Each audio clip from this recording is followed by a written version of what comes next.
और ईवीएम का विरोध करके जब बैलेट पेपर चुनाव होगा और निसंदेह हमारी देश में सरकार बनेगी, हमारी बहुजनों की सरकार बनेगी। तो काशीराम को आगे बढ़ाने के लिए भाई तेज सिंह का बहुत बड़ा हाथ है। लोग बाग नहीं जानते, क्योंकि बुजुर्ग लोग जानते हैं, आज की नई पीढ़ी नहीं जानती कि तेज सिंह जी ने क्या किया, क्या कुर्बानी दी। उनको पता ही नहीं है कि उन्होंने क्या कुर्बानी की और अब भी कुर्बानी दे रहे हैं वो। और आने वाले समय में हमारी इच्छा है कि हमारा SC/ST की तरफ से भारत के प्रधानमंत्री भाई तेज सिंह जी बनेंगे। और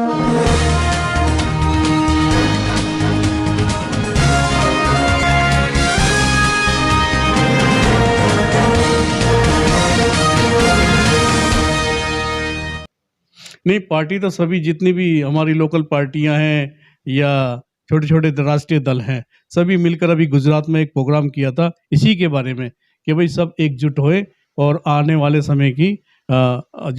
समय में ईवीएम का हम विरोध करें और अपना कॉमन मिनिमम प्रोग्राम बनाए और जिसको भी अपना तालमेल रख के जिस सीट से कुछ लोगों को जो भी अपने कैंडिडेट खड़े करने हैं उनको खड़ा किया जाए। पर इससे पहले ईवीएम को हमें तहस नहस करना होगा, क्योंकि ईवीएम से सच्चा प्रजातंत्र अभी देश में आया नहीं है।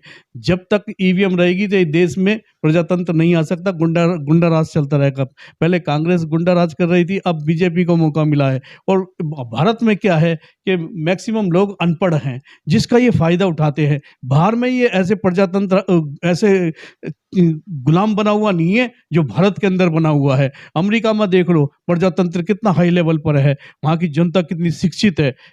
वो प्रधानमंत्री का, राष्ट्रपति का भी गिरबान पकड़ सकते हैं और रिपोर्टर इतने अच्छे हैं उनके कि डरते नहीं है जरा भी। चाहे कोई राष्ट्रपति हो, इंग्लैंड का प्रधानमंत्री हो, जो भी विदेश के जितने भी विदेशी कंट्रीज हैं, तो उनके जो राष्ट्रपति और प्रधानमंत्री हैं और जो यूरोप और मैक्सिमम यूरोप के लोग, यूरोप की जो कंट्रीज हैं उनमें प्रजातंत्र बहुत निखर रहा है और हमसे बहुत आगे है। और हमारा कोई इन राष्ट्रीय दलों ने गुलाम बनाया होगा और आने वाले समय में हम ये सत्ता अपने हाथों में लेंगे। हम कौन, भारत के लोग, बहुजन समाज के लोग मैक्सिमम।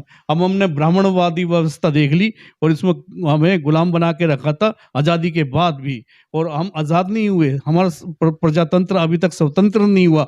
इन्होंने बड़े हेरा फेरी का साम दाम दंड भेद करके और ये इस देश को चला रहे हैं। अब ये इनकी मोनोपोली नहीं चलेगी और ये सत्ता हमारे हाथ में आएगी, बहुजन समाज के हाथ में आएगी। आने वाले समय में बहुजन समाज इस देश पे राज करेगा। और चाहे मेरी राष्ट्रीय दलों से, राष्ट्रीय अध्यक्षों से, जितने भी राजनीतिक पार्टी के अध्यक्ष हैं, सभी से मेरी प्रार्थना है कि आप एक मंच पर आइए, और वो आ भी रहे हैं।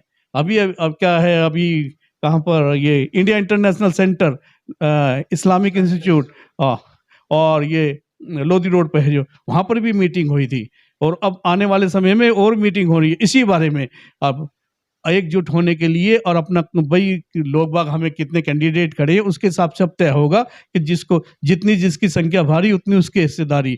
अब इस देश में यही व्यवस्था चलेगी और ईवीएम का विरोध करके जब बैलेट पेपर चुनाव होगा और निसंदेह हमारी देश में सरकार बनेगी, हमारी बहुजनों की सरकार बनेगी। बहुजन कौन होते हैं? जैसे SC/ST, OBC, सिख, मुस्लिम, ईसाई, बौद्ध, पारसी, आस्तिक, नास्तिक, जो भी हैं, जो भी माइनॉरिटी कम्युनिटीज के लोग हैं, सब ये सत्ता स्थापित करेंगे और इन्हों में से ही प्रधानमंत्री बनेगा। और हमारी इच्छा है कि हमारे SC/ST की तरफ से भारत का प्रधानमंत्री हमारे भाई तेज सिंह जी बने, क्योंकि वो मिनी अंबेडकरवादी हैं और अंबेडकर का छोटा रूप है और इनकी टक्कर में अभी कोई भी नहीं है, क्योंकि इन्होंने ही बहुजन समाज उसको खड़ा किया था।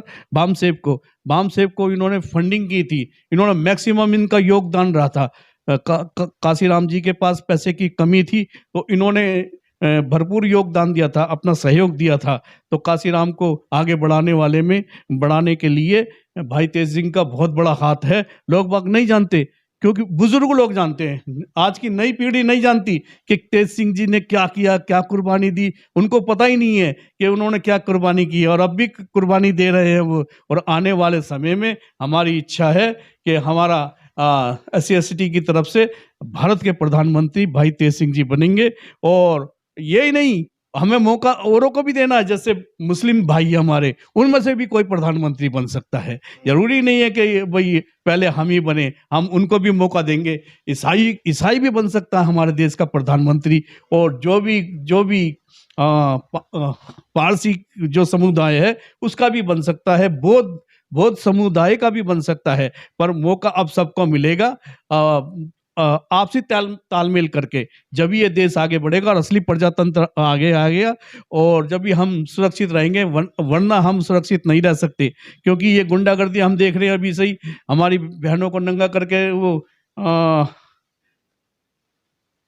उत्तर के राज्य में घुमाया गया था, पूरब के राज्य में, मुझे नाम ये अभी याद नहीं आ रहा, निकल गया, मणिपुर के अंदर ऐसा जो ये प्रधानमंत्री के काम होते हैं क्या हैं? और ये पहलवानों की एफआईआर दर्ज नहीं की जा रही, सुप्रीम कोर्ट कहेगा उससे कि दिल्ली पुलिस से कि तुम के एफआईआर दर्ज करो? क्या यही प्रजातंत्र है? विश्व का सबसे बड़ा डंका बजाते हैं कि हमारा विश्व का इतना झूठा प्रधानमंत्री ये देश का आया है।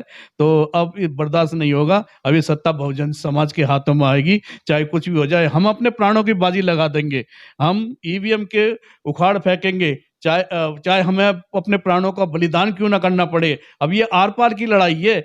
अब ये भी एक करप्शन है, बहुत बड़ा राजद्रोह, देशद्रोह है। ईवीएम से हेरा फेरी कराकर कहते हैं ईवीएम बड़ी सच्ची है, वो है नहीं, करोड़ों रुपया मोदी ने सरकारी मशीनरी पे लगा दिया है, ईवीएम को उसको खरीद लिया है, इलेक्शन कमीशन को खरीद लिया है, और भारत इलेक्ट्रॉनिक कॉर्पोरेशन बेंगलोर जो इसमें 4 करोड़, नहीं इल्जाम नहीं है। भाई तेज सिंह को बना दो 6 महीने का प्रधानमंत्री, देखो सारी चीजें निकल कर एकदम सामने आ जाएंगी। 6 महीने का मैं प्रधानमंत्री, मैं चैलेंज करता हूँ पूरे देश के, पूरे विश्व, क्यों नहीं मानेगा मोदी में अगर दम है ना, तो भाई तेज सिंह को भारत का प्रधानमंत्री बना दे 6 महीने के लिए। हम देख लेंगे कैसे सुप्रीम कोर्ट को खरीदा जाता है, कैसे इलेक्शन कमीशन को खरीदा जाता है, कैसे बड़ी मशीनरी हैं, कैसे धोखे से धोखाधड़ी होती है इस देश के अंदर। इस तरह से अब आने वाले समय में हम सत्ता अपने हाथ में लेंगे, हम बहुजन समाज के लोग, अब ये सत्ता हमारे हाथ में है।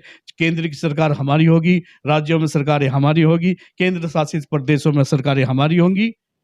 जय भारत का संविधान, जय मूल निवासी, नमो बुद्धाय, अस्सलाम वालेकुम।